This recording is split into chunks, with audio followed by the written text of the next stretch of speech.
this happen? Well, it's a long story.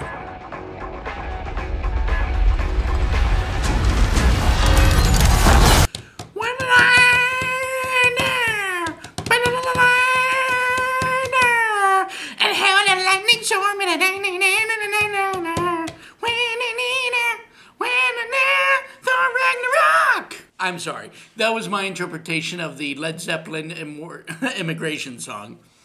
Clearly, I just need more practice. Anyways, yes, I saw Thor Ragnarok. This is the non-spoiler version. Non-spoiler. If you haven't seen the movie, keep listening. If you have, check out the spoiler. Or if you don't want to see the movie, check out the spoiler, but I recommend you see the movie. It's much better than the other two Thor movies. That's a rarity in a trilogy. The third movie usually isn't as great, but I would actually say it's probably the best of the three Thor movies. Would I go and call it the best Marvel movie or Marvel Cinematic Universe movie? No, I wouldn't say it's the best, but it's pretty fun. I mean, it's Thor, it's Hulk. That, you sold me. You already did. And then you have Cate Blanchett as Hela, and she's pretty kick-ass, and so is Clancy Brown as Surtur. Hela is the main villain, Surtur is kind of like the bookend, but not that obvious. It's just Hela was pretty intimidating as a villainess. Turns out she has a bigger impact on the movie than I had expected. I already know her story. I know much of it. But of course, I'm more DC than Marvel, so most of my knowledge is through friends telling me, clip notes, and cartoons. I knew of her from the Hulk versus movies, from the Hulk versus Thor segment, and I thought that animated movie was kind of boring.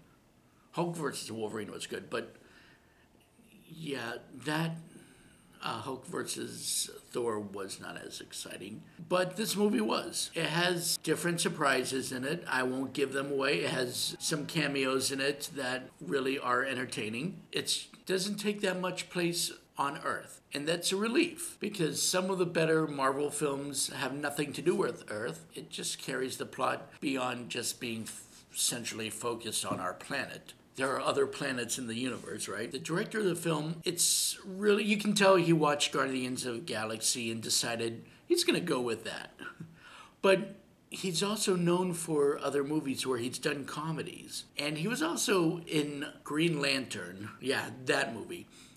He was the best friend from the film. Didn't like him in that film, but I loved him in this film. Yes, I said loved him in this film, not just as a director, but he actually plays a character in the film as well, Korg. I'm trying not to give too much away here, because there's a lot to consume. Yeah, it's weird seeing Thor with a short hair, and sad to see that Mjolnir, his hammer, gets destroyed. I don't think that's a big giveaway because we see that in the trailer. Everyone played their part. Once again, fantastic. Carl Urban made for a great executioner. Comedic, but believable as the character you would imagine from the comics. The ending is kind of bitter, but it's sweet too. Until what happens as we go further. I will say there are two scenes after the movie.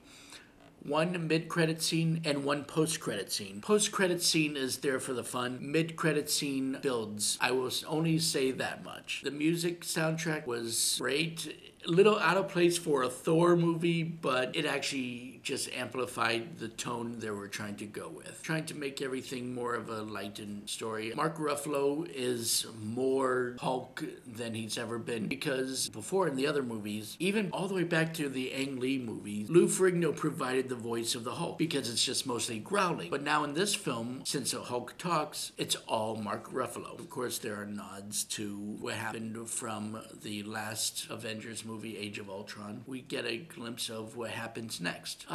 It's very hard to go into this without giving too much away. Don't take my word for it. You're going to have a good time seeing it. I recommend you do go see it in a theater. And when it comes out on DVD, Blu-ray, VHS, Beta, Laserdisc,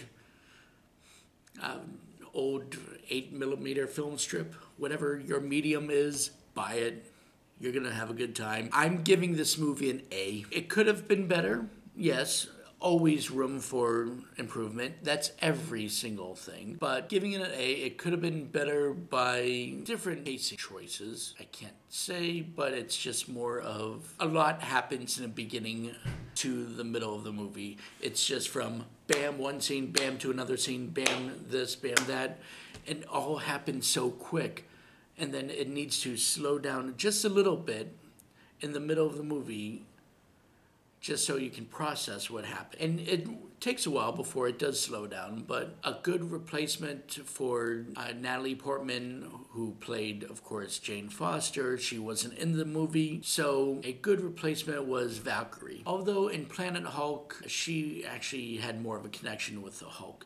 And who she's interested in is very ambiguous. Even in questioning of her sexuality, which it always seems to be a debate that comes up every time there's a movie like this. But I like the idea of a female warrior that's just drunk and kind of sloppy, not even drunk in a cute way. It's a nice change in gender role of like how to behave as a drunk, I guess. So yeah, the movie is an A. If you agree with me, great. If you don't, cool. But either way, let me know in the comments. I'm really curious. And I'll be putting out some more Anthonix Maximus reviews as I'm starting to get things together. So sorry it took this long to do the review of cinema reviews for this. I'll try to get things back on track. But thank you for watching. Please like and subscribe. Have a good one.